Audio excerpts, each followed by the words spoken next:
this hopefully this time without doing a whole hour. Try to keep it within like 15, 30 minutes.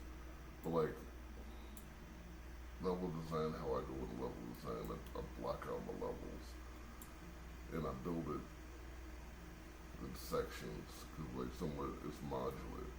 All these pieces can be reused and redecorated on the inside and redisplayed and with different materials. There's all different tricks and things you can do to repurpose all these objects and still get a pretty much, you know, a pretty, you know, packed level that's got all, you know, all this I built within from 2 a.m. last night till about 8:30 this morning. It really is, and that was on the fly building because I was trying to figure out some other way to like. I was trying to figure out a new way to like a new workflow with I never used Grease Pencil, and I updated to 5.12 of Blender, and the Grease Pencil is way better than the 2.93 version I was using. So I didn't use Grease Pencil on that, and like, but there's so many different things you do with Grease Pencil. So we come up with these panels. I'm trying to figure out a fast way to come up with panels and the wire work. Cause like you see some stuff with AI, the faster you get more detail and get it up and rendered and keep up with AI, you know that's the thing. Like that's the real deal. So working on workflows to get, you know, this is I could have got way more detail with this stuff if I wanted to. That was just seeing if it worked, and it worked. I get it to work right, and like I keep on adding and altering and doing whatever I want to do it, and then adding props on and doing different stuff with geometry and to get a different, you know, variations of these different panels, and then get different work going through this and walk through. Because that's what you do. You block out your level. Normally, you go back to your Unreal 3. You don't want to use the BSP brushes to go and build your, you know, your main level block out. Then you go in and adding, you know, props and, you know, different items and different structures to round it out and add more detail to it. But the main block out is, you know, the main what you use to build the BSP brushes with. But that's back then. Now, you know, there's so much, you know, you can do now that you really don't have to worry about, you know, depending on it all, and then it's just a whole bunch of different stuff. You got, like I said, with Unreal 5, you got you got Nanite, Lumen, you got not only with LODs, you got HLDs before, but you got HLDs, you got proxy meshes and everything else you use to like build and maintain and have a optimized environment versus earlier. You know, I mean, you can still have LEDs and stuff earlier, but with Nanite you can, and now they have this set up with Unreal. They got, well, you do the same thing with, you know, with Unity now, Unity 6, with their rendering. I haven't got into the new rendering system yet or anything on that, because like I didn't want to keep on looking up stuff and people try to say I'm fake or a fraud or something like that. But like there's more stuff and they keep on adding. There's new, you know, new innovations, some new things they add to the game. It's all the time. You gotta keep on, like I said, like I did with the Grease Pencil as a tool. I can use it faster to get me, you know, to where I need to go and keep on, you know, making more variations off of a drawing versus sitting here modeling it out and then faking it out. So I got it on, you know, the screen or on paper first and then bring it in. Then to turn it into geometry ain't nothing. So, but I did this between like 2 and 8 a.m. It's all everything's all UV and it's ready for materials to be put in the game, and then, but like I said, it's not the way I do it and the way other people do things, and like it depends on if you're rendering something for a render or you're rendering something or you have it for a game engine. You're trying to make a game, you're trying to make it optimized, and that's what you go into too many texture maps and all these other things. You might, you're overdoing it. You got mega scans. You got a different texture for like everything, and that's coming up in the virtual texture and in your video memory, how much that's taken up as it goes through the game. But like with virtual texturing, that stuff, and you can use a lot of different textures, but that's also gonna say with the file size, game file size also. So, and there's a whole bunch of stuff you can think about, and there's a whole different way you can approach everything, from the modeling to how you're building something, but really you want to section it out, make it modular. That's why like between like an inside game world versus like you got the outside game world, like an open world game. That's why open world games don't look as good up until they look great now, but before with processing power, an open world game where you see like you got camera calling and you got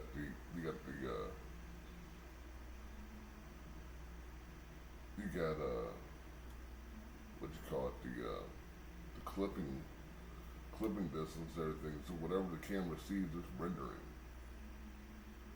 Like it's rendering everything from the function using Unity, let's say Unity right now, or even the other one. Anything that's within the camera function is being rendered.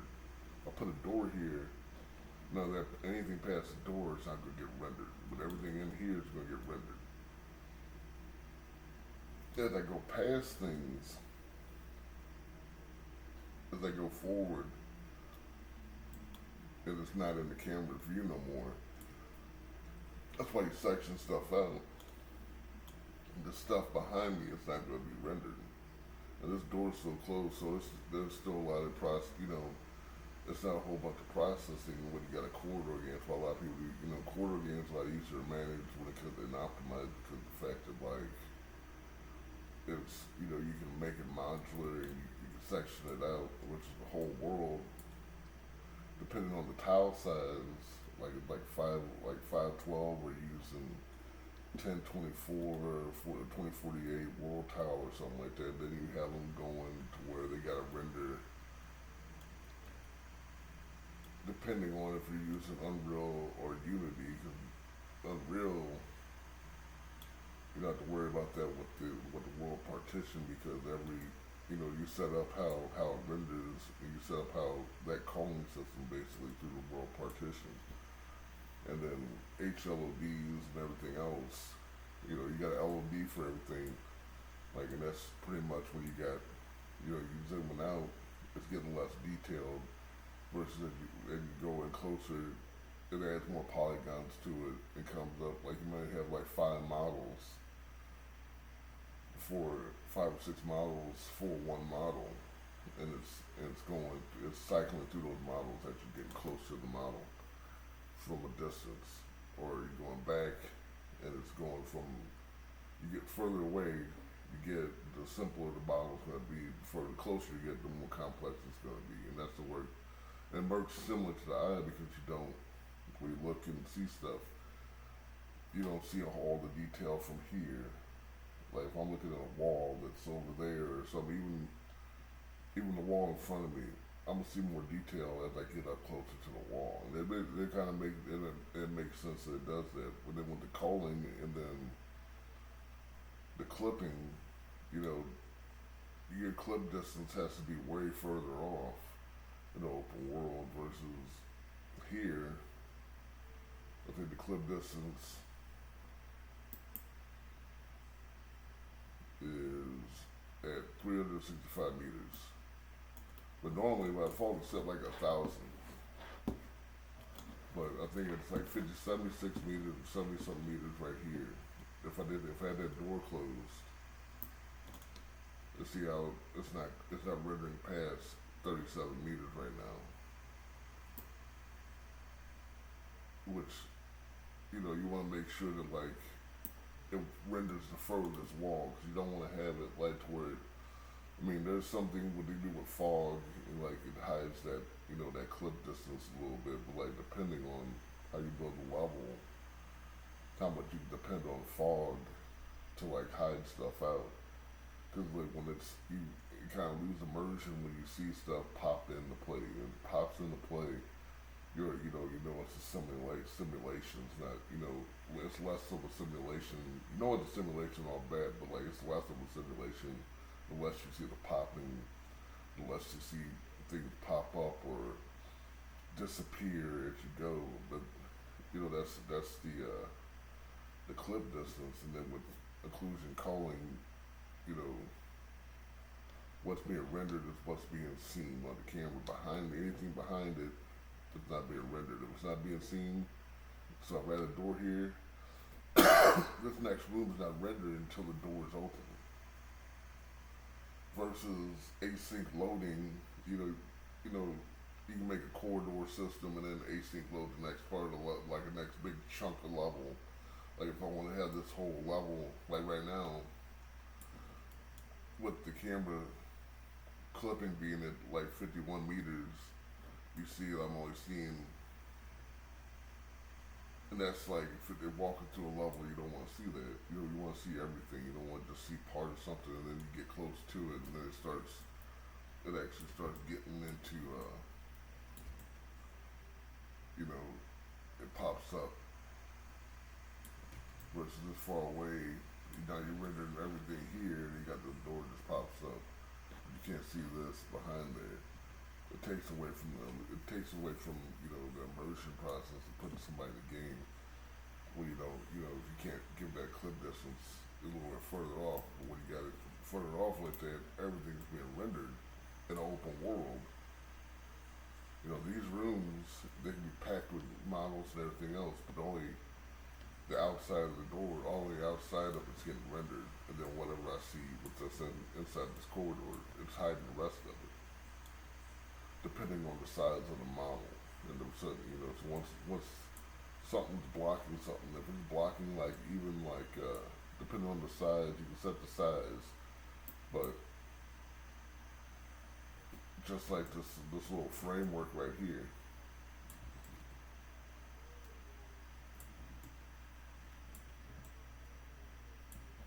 this is considered as one model. So it's not, since it's still being seen, but if these hoses were a separate model, it only rendered the hoses behind this so they could see. It rendered this panel and the hoses that can be seen.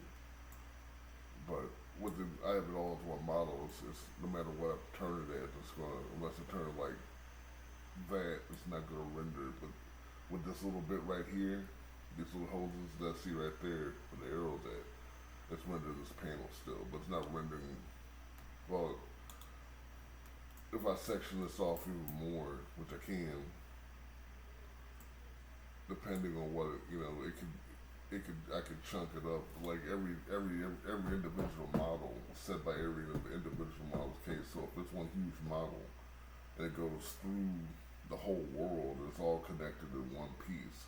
It's rendering that whole model the whole time. It's hard to explain. Like say you had some reason you had a big long snake, and if it wasn't sectioned off, and it went through the snake through the whole level,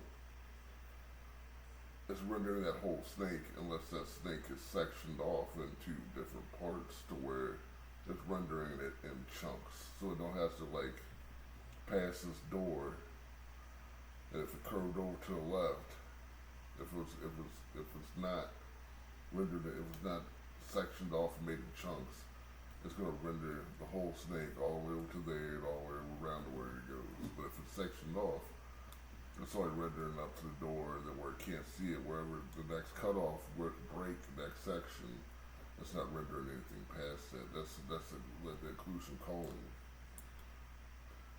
I mean, the camera fresh from culling, it does that automatically, like I said, with the just how it functions in game. Like that's how it's it's part of the optimization and the like material. That's so with materials and like textures and like every draw call you gotta call for color. You got a shadow. You got a light. You got your whatever texture maps that's on there. For each texture map, it's another draw call. So all the draw calls add up. If they're not depending on how they're batched or how if they're instance, how many instances like lumps into one instance, would you have a choice to deal with like a lot of game engines and materials. Like if it's got something's got the same texture, you got some little variation with the UV where you can. That's why you got like they got the you got like tile maps or like I can't remember what they call. I think of tile maps. So it's got individual different tiles. They got 40 by 96 texture, 40 96 texture, 24 8 texture, whatever texture size it is, 1024. But you got a whole bunch of different textures going depending on where the UV is going from bottom, depending on how how they have the UV set up. So you can get you can get rid of a lot of draw calls by putting a lot of textures into one texture and then using that same texture along different models. So like the material is still, moving through the UV space is not making it giving another draw call, but like when you add another texture, it's giving another draw call. So every texture you add to it. So every model has all different textures and stuff like that. That's depending on, like I said, they got virtual textures now, and like that whole system they didn't set up with, like I said, and then they got a whole thing now with like with Unity with the rendering, but I can't even. But like I said, I'm not trying to look up stuff all the time and look like I'm learning all this. But like it's I've been doing a lot of code learning, but then and updates I'm looking for. Like the other night I had to look up grease pencil. Like, so how do they get the grease pencil from the drawing into the grease pencil and take a drawing and get it into. I knew you could do it. That's how like I looked it up because I knew you could do it, but I didn't know the file project's a SVG file, which is like a vector file from like you can, I guess, depending on like Photoshop, can I think make out SVG, Illustrator can, and then any other image editing. Some of them, most of them can go do an SVG file, and so I was trying to figure out what the file name was for it, what the file, because I already know. I learned Illustrator in school, so I already know I know to deal with vector art and everything like that. But like, what does Blender take? How do you get that vector art in the Blender to use it as a model? So that's what I didn't know. Because like I said, the functionality with Grease Pencil in 2.93 wasn't as good as it is right now in 5.12.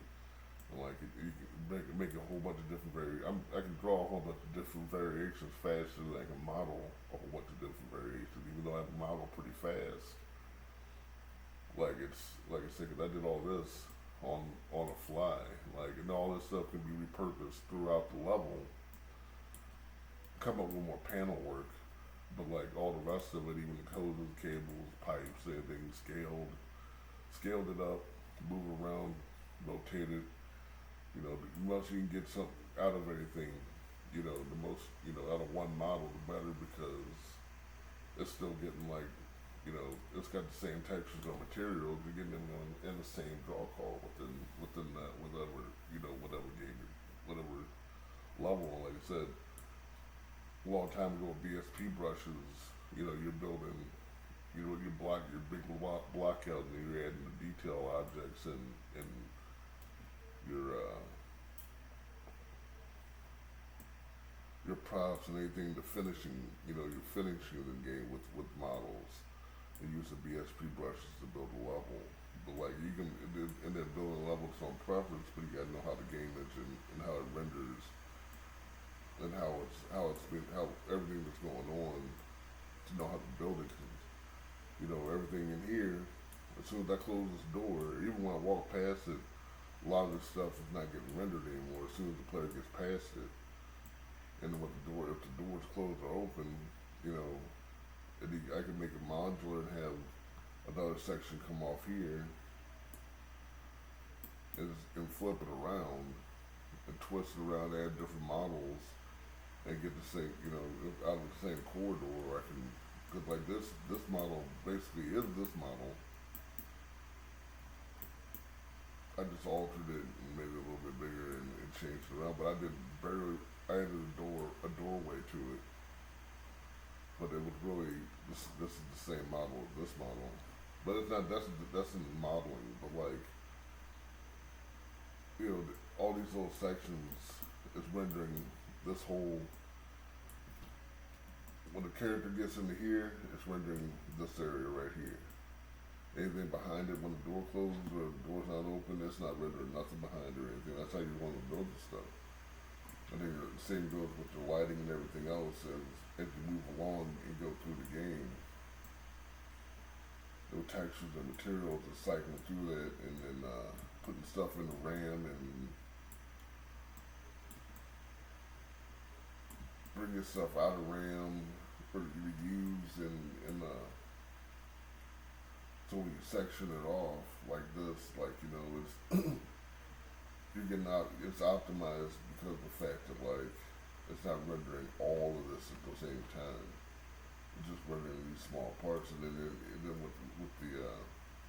with the props and everything in it, with occlusion culling or whatever, how HLODs and other stuff, depending on what the player's looking at, determines what's being rendered. So, and then somebody, people want to say how there's a certain way there's not a certain way to build a level. You gotta know how the game is interpreted to know how you want to build a level, and then when it comes to edge loops and anything else,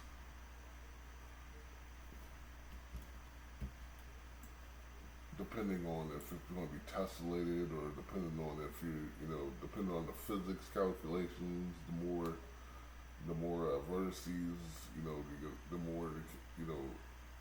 more information it has to calculate physics versus, and then the simplified, my simplified version of this level, like the simpler version of a collision model is the best thing. So I'm using mesh collision, and my mesh is pretty simple. And then as long as I got my bevels, and like this is all beveled, so I mean it just depends on like if it was like there's some tessellation or stuff going on, or like it's like say like you can. Like a while back, you can add more tessellation and add more detail to the game, but it also, the models had to be built a certain way to get that tessellation to work right. Because if it subdivides, if a game engine subdivides it, it might smooth it out. Or like you had subdivisions.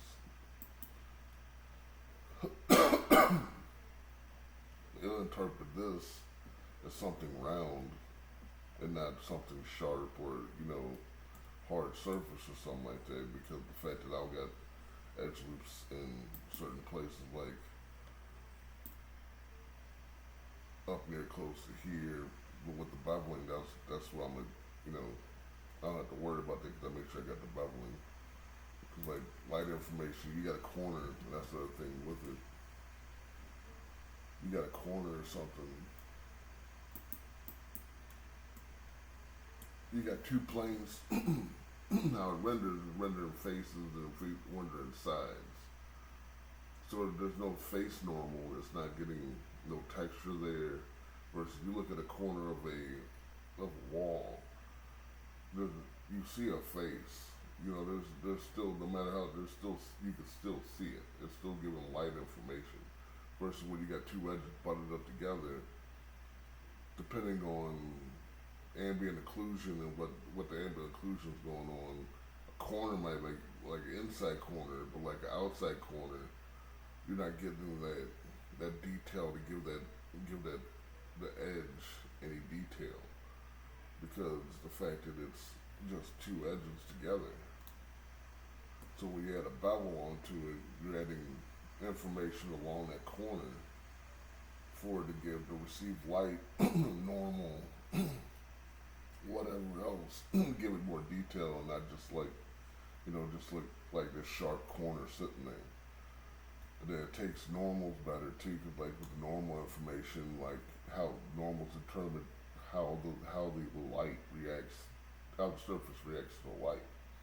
So if you don't got that there on the corners, I mean, that stuff when you're going through and building the game or building the level, that's the stuff you have to know when you're building it. Versus, like I said, you can go any direction you want to go. There's tools inside the game engine, there's tools outside the game engine. I just choose tools outside the game engine because I'm faster UVing it, and then like I keep on forgetting, like I'll go on Pro Builder, but like I've used Pro Builder in like a couple years or a couple months, and then I'm like, how the heck, I forgot how you do this. How did I UV this? How does UV system work? It's kind of funny sometimes.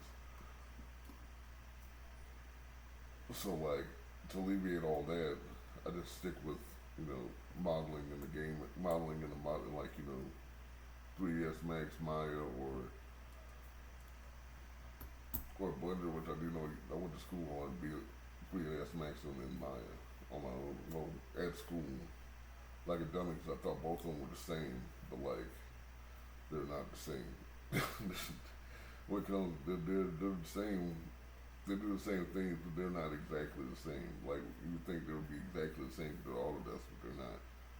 And it's really preference with the differences, but animation-wise, a lot of people like Maya more, and I like Maya a lot for the animation too, so, I mean, but, not to keep this longer than like I said, try to take it way too long, but,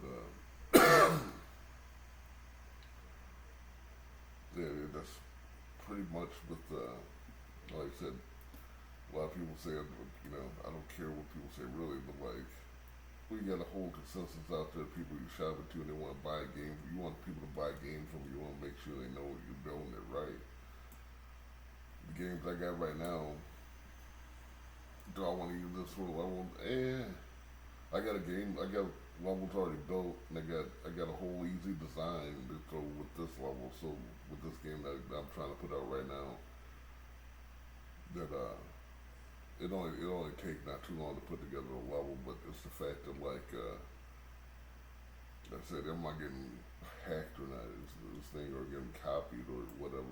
It's the process, and then like. I already tried putting I had 2 itch accounts and both of them got hacked. Like even the emails associated with them. So that's the whole thing with being not having a team and doing it on your own, being me, and then like all the other nonsense I got going in my life.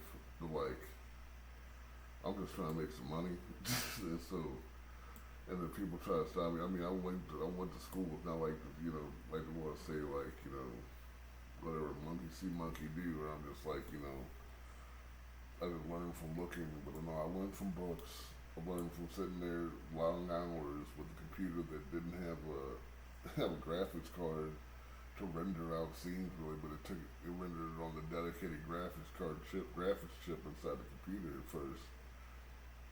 The like, I had plenty of time to research I did back then on the basics and everything else, and then just kept on updating, staying up to date with what's going on in the game industry and what's going on with game engines. But scripting, I do, that's something I looked up on I go, I'll be in the API, of Unity and stuff.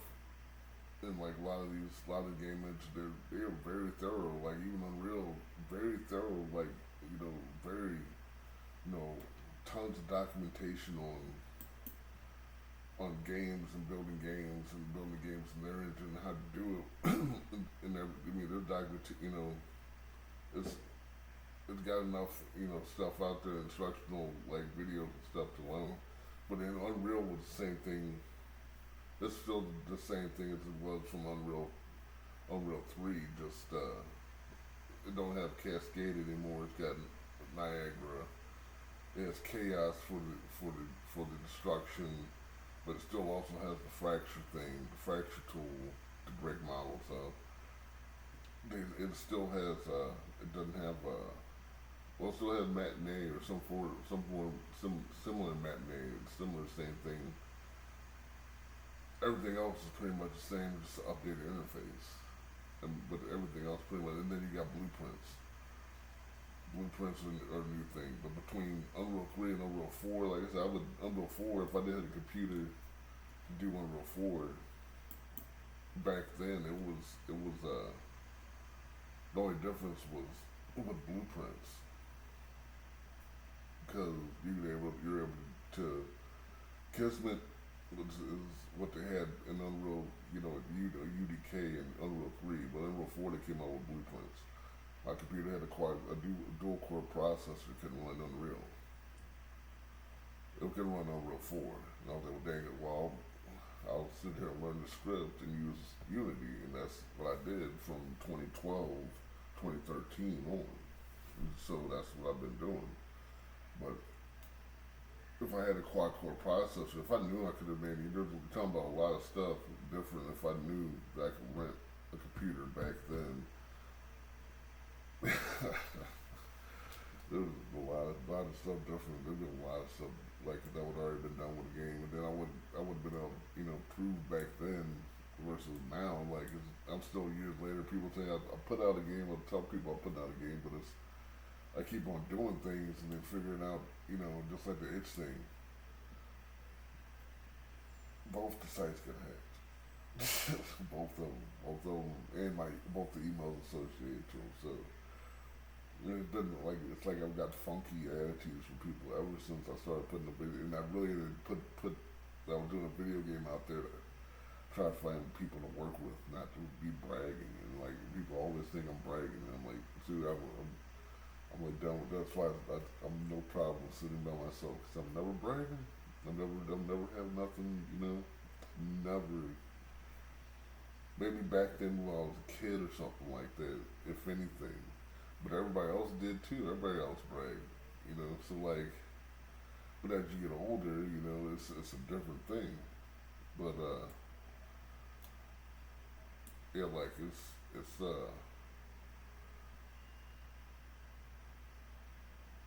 just not knowing I'm getting ripped off or like I said, I hate being.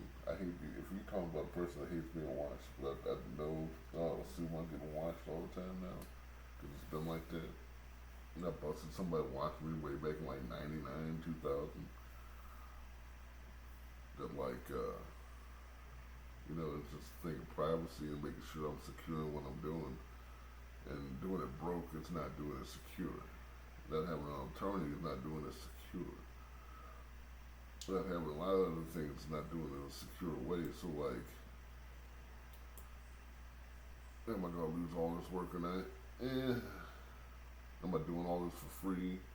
Am I doing all this just to get ran over and done in the end? That's the whole fear. But otherwise, I really don't fear it. But like, it's the fact that like, I'm not trying to keep on doing things to be ripped off. So, and then like and then with a team, I know I could be with a team. There's no doubt that like.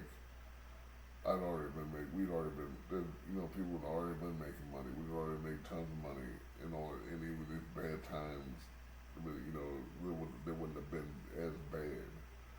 So, I don't know. But it's like I said, it's pretty much preference in knowing the video game engine and knowing the engine you're going into and using, and knowing how the graphics work in the video game engine. I mean, you're building a video game engine, that's a totally different thing. But we don't got to build the engine. You got Unity and Unreal.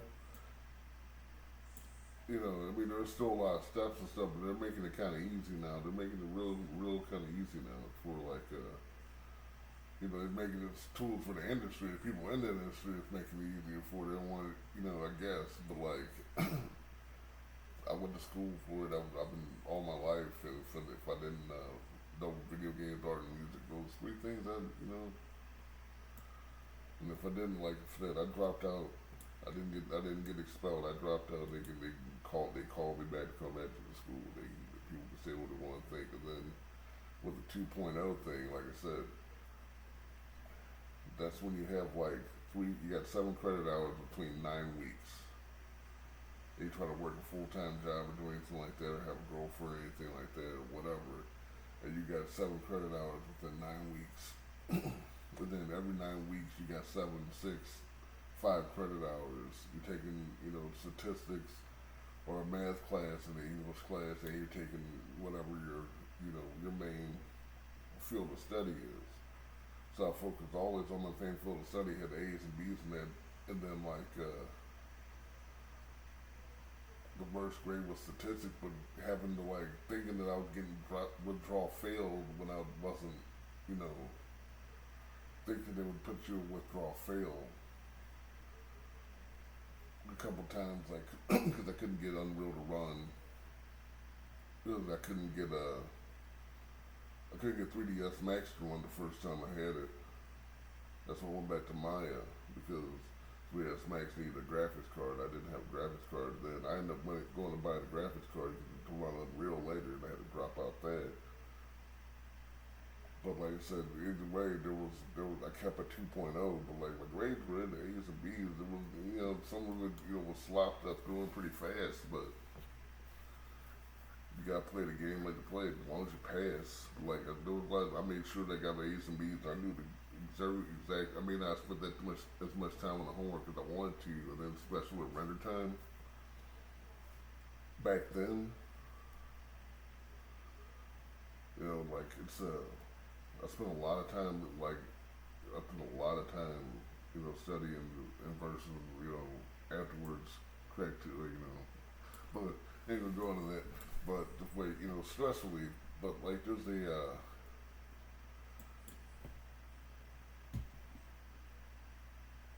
it's how just knowing the game engine. Like I said, we built the game engine, you know the game engine more. But the more you know about the game engine, you know the features of it, you know how to build the levels. Then there's tools within the game engine. You can block it out then, or you can do it here. Like I said, I do it here because I'm faster with you. All this is UV already. Everything's UV. All I gotta do is ready to go in, and then we'll see how it looks and see if I need to add more detailed things. It's real simple block out. I mean, these pipes are like, you know, a good 4 polygons. Yeah. So, but like with the smoothing on, it looks round with this, you know, and then it's up in the sky, so they're not gonna be able to tell. Players not getting that close to it. But even if they did, you won't be able to tell with the smoothing. With the smoothing and the texture on it, this may be a square turned into like a diamond shape, but it'll look just like from no matter vantage point, it's gonna look like it's a round pipe. But that's that's a known, like I said. And then this whole level is at 51,000 triangles right now. So I mean, you can doing it like this. You know, you're building it, and you know what you're doing and what's going into the game.